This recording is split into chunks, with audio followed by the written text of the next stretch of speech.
Physics के बारे में कुछ बेसिक जानकारी जो आप लोग सही सही नहीं जानते होंगे। जैसे कि हम सबसे पहले जानने वाले गुरुत्वाकर्षण। गुरुत्वाकर्षण क्या होता है? आप लोगों को पता ही होगा कि गुरुत्वाकर्षण एक ऐसी चीज है, जैसे कि उदाहरण के लिए हम जैसे एक पत्थर को है ना आसमान की तरफ फेंकते हैं तो वापस वो धरती की तरफ लौट आता है। ऐसा क्यों होता है? जितना हम वेग से फेंकेंगे उतना थोड़ा ऊंचा चला जाएगा, लेकिन एक निश्चित टाइम मतलब ऊपर तक जाने के बाद वापस नीचे आएगा। ये फिक्स है, आपको पता ही है। आप कितनी भी ताकत से फेंक दीजिए पत्थर को, वो वापस जरूर नीचे आएंगे। मतलब जो है ना, हम कुछ वस्तु को ऊपर की तरफ फेंकते हैं तो वापस वो जब धरती की तरफ वो लौट के वापस आती है, हम उसको गुरुत्वाकर्षण बोलते हैं। गुरुत्वाकर्षण आप लोग समझ गए होंगे। गुरुत्वाकर्षण की बेसिक परिभाषा मतलब अगर हम गुरुत्वाकर्षण को ना पार करवाना चाहते हैं, अगर हम ऐसा मान लें कि हम पत्थर को अगर आसमान में भेजना चाहते हैं कि वापस पृथ्वी पर ना आए, तो हमें एक निश्चित वेग की ज़रूरत होगी, जिसे हम प्लेन वेग बोलते हैं। हमें ना पत्थर को इतनी स्पीड से फेंकना होगा जो है ना मतलब कि वो है ना पृथ्वी की प्लेन वेग से भी ऊपर तक निकल जाए। इसके लिए हमें पत्थर को 11.2 किलोमीटर पर सेकेंड की स्पीड से फेंकना होगा, जिससे वो पृथ्वी की प्लेन वेग से पार कर जाए। जो हमसे फेंकना इम्पॉसिबल है। इंसानों के हाथों से कोई पत्थर फेंकना इम्पॉसिबल है। जो रॉकेट्स होती है वो 11.2 किलोमीटर प्रति सेकंड के हिसाब से ना वो ऊपर की तरफ जाती है, तब वो है ना पृथ्वी के ऊपर जाती है। आप लोग समझ गए होंगे। ये है गुरुत्वाकर्षण। हम गुरुत्वाकर्षण आपको अभी मैंने बता दिया 11.2 किलोमीटर पर सेकंड, ये है पृथ्वी का प्लेन वेग। और जो पृथ्वी का प्लेन वेग है मतलब जी होता है, उस जो बड़ा जी होता है ना ये स्थिरांक होता है। पूरे ब्रह्मांड में ना सब जगह एक ही इसका मान होता है। और जो छोटा वाला जी होता है ना गुरुत्वीय त्वरण, इसका मान है ना सब जगह अलग अलग होता है। जैसे पृथ्वी के लिए 9.8 मीटर पर सेकंड होता है, नहीं किलोमीटर पर सेकंड होता है। आप लोग समझ गए होंगे।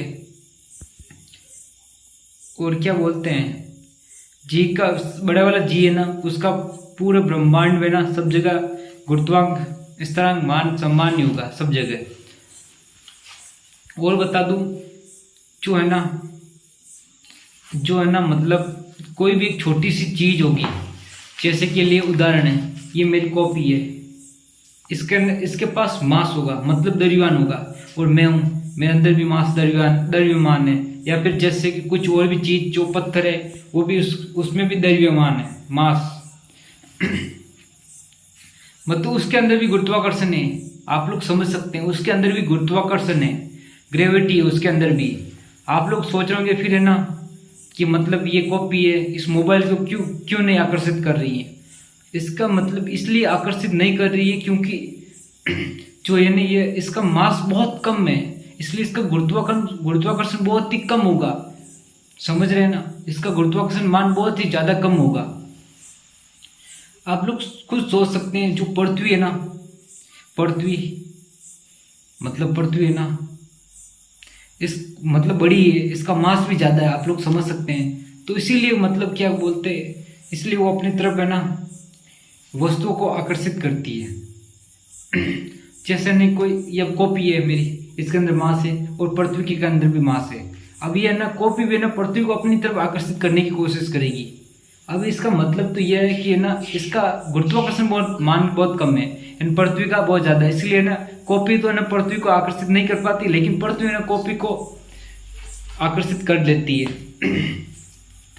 अब जैसे कि गुरुत्वाकर्षण से ना क्या बोलते, गुरुत्वाकर्षण के कारण ही है ना मतलब ये नहीं, ये चंद्रमा ना पृथ्वी के चारों ओर चक्कर लगाता है। एक और आपको मैं चीज बता दूं, जैसे है ना ये चंद्रमा है और पृथ्वी है, ठीक है। पृथ्वी के पास भी अपना गुरुत्वाकर्षण मान है, ठीक है, और चंद्रमा के पास भी अपना गुरुत्वाकर्षण है, ठीक है। ये ना चंद्रमा पृथ्वी के चारों तरफ चक्कर लगाता है, आपको ये पता है। अब है ना चंद्रमा के पास भी गुरुत्वाकर्षण है और पृथ्वी के पास भी गुरुत्वाकर्षण है। इन दोनों का द्रव्यमान है ना, मास, वो बहुत ज़्यादा है, आप लोग कुछ सोच सकते हैं। तो आप अब है ना मतलब चंद्रमा तो छोटा है पृथ्वी के हिसाब से, मतलब चंद्रमा ना पृथ्वी को आकर्षित करेगा ना तो ज़्यादा कोई इफेक्ट नहीं पड़ेगा, लेकिन पृथ्वी तो ना चंद्रमा को आकर्षित कर सकती ना, क्योंकि पृथ्वी ना चंद्रमा से बहुत बड़ी है, आप लोग समझ सकते हैं। तो आप लोग बताइए, आप लोग है ना थोड़ा आपको समय देता हूँ मैं कि है ना पृथ्वी ना चंद्रमा को आकर्षित क्यों नहीं कर रही है यानी तो पृथ्वी है ना चंद्रमा को आकर्षित क्यों नहीं कर रही है, यानी मतलब चंद्रमा पृथ्वी पर क्यों नहीं गिरता है, इसका क्या कारण है। आपको है ना थोड़ा सोचने का मैं समय देता हूँ। आप वीडियो को पॉज भी कर सकते हैं, आप सोच सकते हैं, मैं थोड़ा रुक जाता हूँ थोड़ी देर।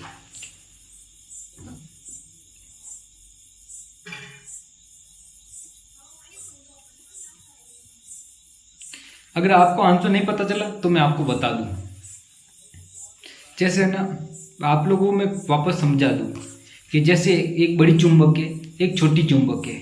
एक छोटी चुंबक में भी आपको पता है उसका चुंबकीय मतलब उसका चुंबकत्व होगा, चुंबक क्षेत्र होगा, और जो बड़ी चुंबक है उसका भी होगा। वो दोनों ना एक मतलब छोटी चुंबक बड़ी चुंबक को अपनी तरफ खींचने की कोशिश करेगी और बड़ी चुंबक छोटी चुंबक को।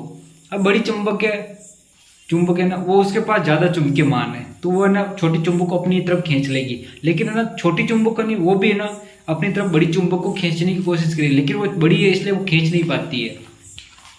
उसी प्रकार है ना पृथ्वी भी बड़ी है और उसके पास भी गुरुत्वाकर्षण मान है, और चंद्रमा भी छोटा है लेकिन उसके पास भी गुरुत्वाकर्षण मान होता है, लेकिन मतलब पृथ्वी है ना वो चंद्रमा को खींचती है लेकिन वो पृथ्वी पर नहीं गिरता है। इसका क्या कारण है ये हम एक्सप्लेन करेंगे अभी इस वीडियो में। पृथ्वी पर है ना ये चंद्रमा क्यों नहीं गिरता, इसका मैं आपको एक कारण बता दूं। जो चंद्रमा होता ना, नहीं जो पृथ्वी है ना वो मास में बहुत ज़्यादा है, आप लोग समझ सकते हैं। वो है ना मतलब जो स्पेस होता ना, जो स्पेस वो एक समय में मतलब समय है ना उसके अंदर बैंड बनाता है, आप समझ सकते हैं।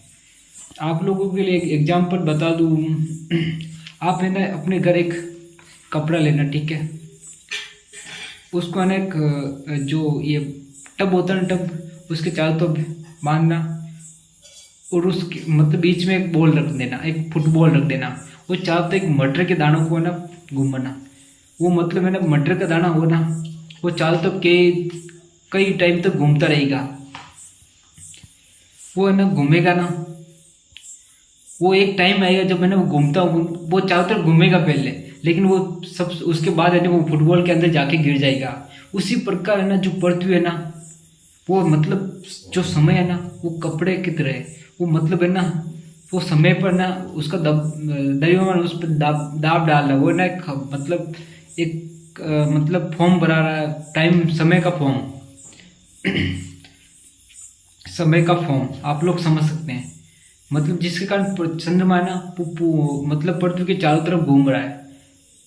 मतलब है ना जो चंद्रमा है ना जिस प्रकार से मटर का दाना था ना वो फुटबॉल के अंदर गिरा था ना, उसी प्रकार है ना जो चंद्रमा है आगे आने वाले ना लाखों सालों के बाद है ना पृथ्वी के अंदर आके गिरेगा, एक समय आएगा। अभी है ना वो समय नहीं आया है, आप लोग समझ सकते हैं।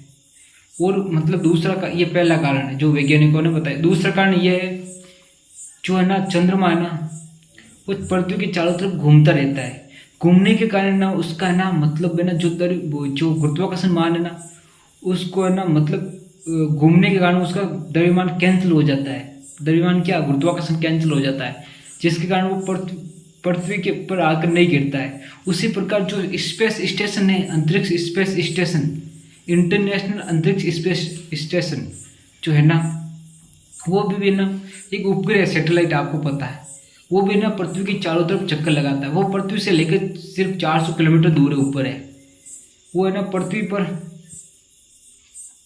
वो भी ना पृथ्वी से 400 किलोमीटर, वो भी ना चंद्रमा के हिसाब से भी चारों तरफ चलता है, क्योंकि वो भी है ना पृथ्वी पर नहीं गिरेगा। वो भी है ना इतनी स्पीड से घूमता है पृथ्वी के चारों तरफ, जिसके कारण ना पृथ्वी पर वो नहीं आके वापस नहीं गिरता है।